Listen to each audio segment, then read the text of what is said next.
Hi everyone, my name is Natasha Bellefort, and this is Becoming Her Anyways. So this is our first episode. I'm really excited. So let's get straight into it. So my topic today is desperately dating. What is desperately dating? It is when women, or I suppose it's not just women, but I'm going to talk about women in this episode. It's when women are so desperate for male validation and for male love and attention that they'll date anything and anyone. Now listen, I am not blaming women. I am not saying that it's their fault, because obviously I think I'll go into this in another episode, but we are conditioned as a society to rely on male validation. Specifically because if we are constantly obsessing over relationships and whether this person likes us and whether, this man chooses us and whether we're special, then we are not threats because we're not focusing on our careers. But more into that in another episode. Today I'm going to specifically talk about real life situations of desperately dating, and how to avoid desperately dating, how to know if you're desperately dating, and why you're desperately dating. So, for example, desperately dating is when you're in a relationship with a man, or sometimes not even in a relationship, but for example, you're in contact with a man, let's say, and this man, he's not good for you. You know that, he's got smoking, gambling addictions, or he's, disrespectful, he's not close to his family, but aside from that, he just treats you like shit. Like, he treats you terribly. Like, he could not care less about you, basically. But obviously, as women, we think, oh, if that's true, then he wouldn't speak to us, and that is the biggest lie. Men do not care. If they find you the smallest bit attractive, they'll give you some of their attention, and we think as women, oh, he likes us, but honestly, like, a lot of the time they don't. Now, I've known a lot of women who have been in relationships with men who have treated them absolutely terribly. For instance, someone that I kind of knew about was going through a relationship where this man had cheated on her multiple times. And, from afar, we were just like, why doesn't she leave him? He's cheated on her. Like, what more could she want from him? He's shown her, I don't respect you. Now, cheating is such an interesting thing because I think it really is normalized. Like, for example, I mean, I don't know about me because honestly, like, I don't believe the men that I date would do that. Now, that's really arrogant of me to say. Let me explain. I think it's because I quite like the introverted nerds, and they don't really know how to talk to people. So, but obviously anyone could cheat. Anyone could do it, obviously. But essentially, desperately dating is when you don't have self-respect. Your whole worth is tied onto whether this person that you've idolized in your head specifically wants you. And we are so desperate that we can't let them go. And I was like this. So when I was younger, there was a boy that I was obsessed with. I loved this man, but this man treated me so terribly. Like, this man was avoidant attachment. If you want, I'll go into the different attachment styles in my next podcast or whatever, because those are really important. They're not that difficult. But essentially, he had an avoidant attachment, which means that he was hyper fixated on being independent. And it's not just like being independent, but it's also an emotional unavailability and this kind of fear of commitment, fear of closeness. Because obviously, I don't know why this man had this, because obviously, like, I don't know a huge amount about his background. But to me, he seemed like such a nice guy, right? Now, so when I was younger, I was in love with him. He was, to me, very attractive. I don't know if he was that attractive to other people, but to me, he was. We were friends. But like, I use the term friends loosely because honestly, like, most of it was on text message, even though we went to school together. Like, this man was just very, like, distant, like, as distant as possible, but still not distant enough to not be in my life. Essentially, it was very strange, honestly. Like, this man was very strange, but at such a young age, and when you come from a family that is quite, abnormal, for example, like, I was still healing from my childhood trauma, you don't really realize what they're, I suppose, I don't know. I think I did realize it, but because I had such low self-esteem, because I had a difficult childhood, I didn't care. I just wanted his attention. So this man literally could have done anything to me, and I would have been like, yeah, whatever. Like, I don't want you to leave my life. And weirdly enough, even though I didn't really think this man liked me that much, like, he didn't really make me sure I felt, we actually did date, which I'm kind of in some ways glad for, because I would hate for not even be able to call him my ex-boyfriend. Because I mean, actually, I don't know if that's better. But anyway, so me and him, we dated for like 8 months. He was awful. Like, he was nice when I would see him, but he was very hot and cold. Like, I don't know if you guys have ever encountered someone like this, but there are some men who, like, when you spend one day with them and you're so close and you're like hugging and kissing and, you know, all that, the next day you don't hear from him and you're like, does he even like me? And maybe you think, oh, he's playing hard to get, maybe he's just busy, but honestly, it's because he has an avoidant attachment. If a man is like hot and cold, like, you know that you can't approach him whenever you want, like, he just comes when he wants. That's avoidant attachment. You need to get out immediately. Now, I have an anxious attachment, and that is the biggest trap, because the closer I try to get, the further that he gets away from me. But the thing is, he needs me to want to be close to him so that he can avoid me. So we had this weird relationship, and then he breaks up with me over text message, right? By the way, we were quite young, so like at the time I thought, you know, it might be because of that, but later on I realized he hadn't changed. But more on that later. So honestly, like, I was so mad and so upset. It took me forever to get over this man. I was in another relationship with someone else who treated me way better, and it still took me a while to get over him, because I thought that this man did not care about me. Like, I thought this man had literally just dropped me and moved on with his life and never cared about me and never looked back, because we were in no contact. I had blocked him and everything. Interestingly enough, 2 years later, when I was going through another breakup, this man came back to me, in like the kind of very sly way, right? And honestly, that's the dream for women, you know? We're kind of like, oh my God, look, our ex came back, we're amazing. It's like the movies, you know, when the man breaks up with the woman and then he realizes that he loves her, like, through the absence. And to be honest with you, I wasn't really in a romance state of mind. I had actually lost a relationship that I had been in for a year, and it had actually meant a lot to me. So I wasn't actually really in the mental state of being able to be romantic with anyone. But essentially, I kind of wanted to see, like, did my first love change? Like, did he actually, like, you know, maybe see better now? I think I actually knew the answer. And now listen, this was not desperately dating, because I was not dating this man, but essentially, yes, we did meet up 3 times during the summer, and we were talking a lot, and nothing happened. He cooked for me, actually.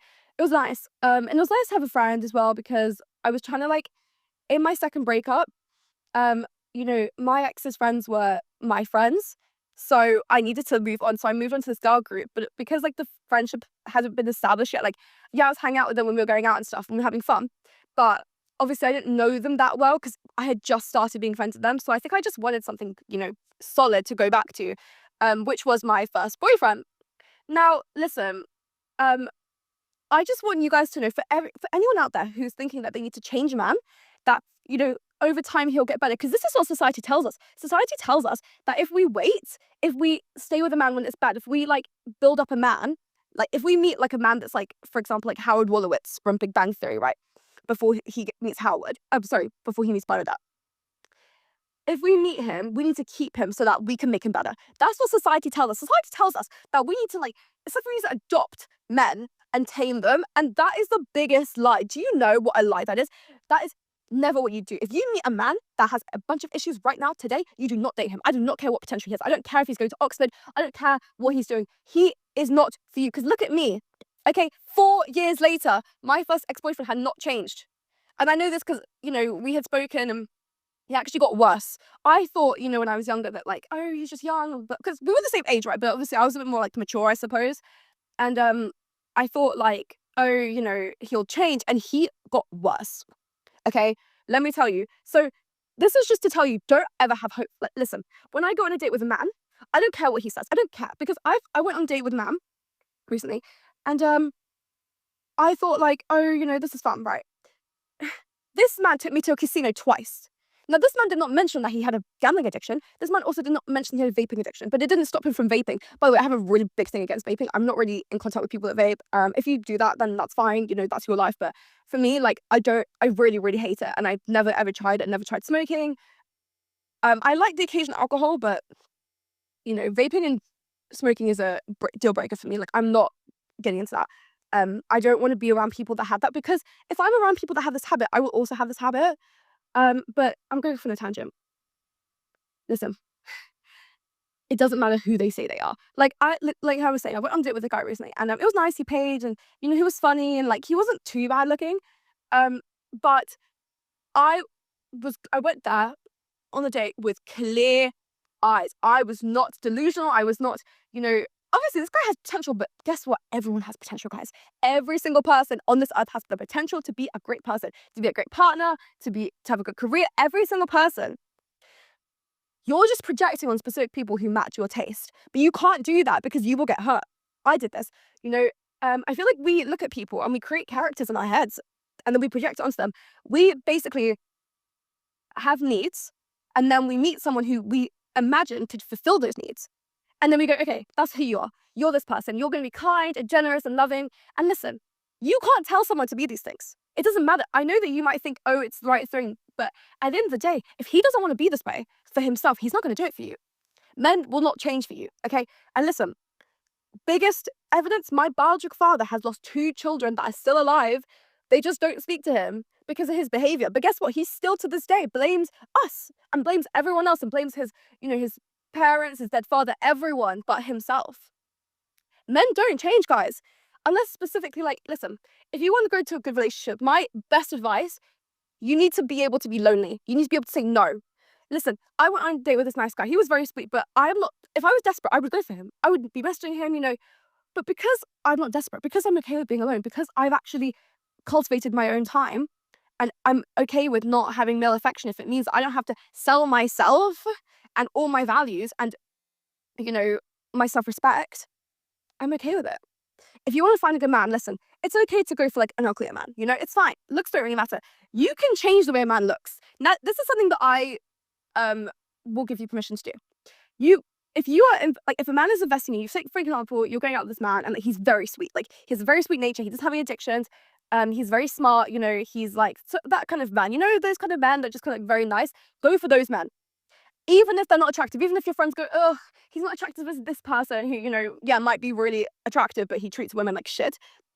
Instead, what you can do is, once this man has invested in you, by the way, you don't give a man tips before he's invested in you. Once you become his girlfriend, you know, you can do research for him. You can, you know, if he has bad hair, you can find him a hairdresser. You can, this is what I did. You find him good shampoo, you go clothes shopping with him. I'm not saying you need to force him, obviously. You need to have the conversation and say, you know, would you like me to help you with your looks? And most of them will take it, because who the fuck wouldn't take a free stylist? Now listen, I've grown up men, and do I regret it? Honestly, the issue is that sometimes you glow them up and then they move on and they find someone else with the glow up that you gave them, which is unfair. But at the end of the day, like, I think it's okay. Obviously, it is not nice. Like, it does feel annoying. It's like, well, how fucking dare you? But at the end of the day, if that man also invested in you and like his time, his money, his energy, like, you know, he met his family and stuff, like, fair enough, you know, and if it didn't work out, it didn't work out and it doesn't matter. I am not saying just help random men on the street or help people that are investing in you. Don't do that. But I am saying help men that are sweet and kind, you know, because you know how easy it is for men to be attractive, have good hair, have good skin, and wear clothes that suit you. You know, it doesn't have to be fancy, you know, just wear some Levi's, wear some like super dry, like, do you know what I mean? Like, just like sweat, like nice sweaters, you know, or like just like, you know, jeans or cargos or whatever. Like, it's not that difficult for men to be attractive, guys. And if you want an attractive boyfriend, all you have to do is find someone who's kind of ugly, you know, but they're sweet. I kid you not, like, that's probably the best option that you have. Because obviously, like, yes, you can find a man who's attractive and sweet, but honestly, guys, like, that doesn't really work. Unless the only reason he's like that is probably he had a girlfriend. Because the sweet guys, like, they won't be very attractive, but like their personalities will radiate, you know? Honestly, like, the before photos of my exes are really crazy. They were not attractive at all. It was really crazy. But obviously I helped them. I was like, you know, you should do this. I genuinely find someone else a hairdresser. But anyway, back to the actual topic. If you are so intent on being with a man that you would give up your life, you need to step back and think, why am I doing this? You know, why am I allowing a man who cheats on me to, if a man cheats on you once, that's it. And by the way, that's the first time that you call him. If a man cheats on you, if your man cheats on you, he does not respect you. Because it's not even about being with someone else. It's about the lack of trust. If you both have said, we are exclusive, we are, you know, we're not dating anyone else, and they betray that, there is no going back, you know? If a man has, like, listen, no one's perfect, okay? No one is perfect. I'm not saying that I'm going to find my perfect man, but I do have a blueprint. Like, don't fucking cheat on me. But also, obviously, that's the bare minimum. In the sense of, like, I have a blueprint of what I want. There's a difference between a man making a mistake and a man doing something consciously to hurt you and pretending that it was an accident. You know, for example, like there was Liz, Landon cheated on her, right? And he kept saying it was an accident. And it's like, well, messaging another woman on Snapchat is not really an accident, you know? Not to get into that. But honestly, guys, like, if you can be alone, that's it.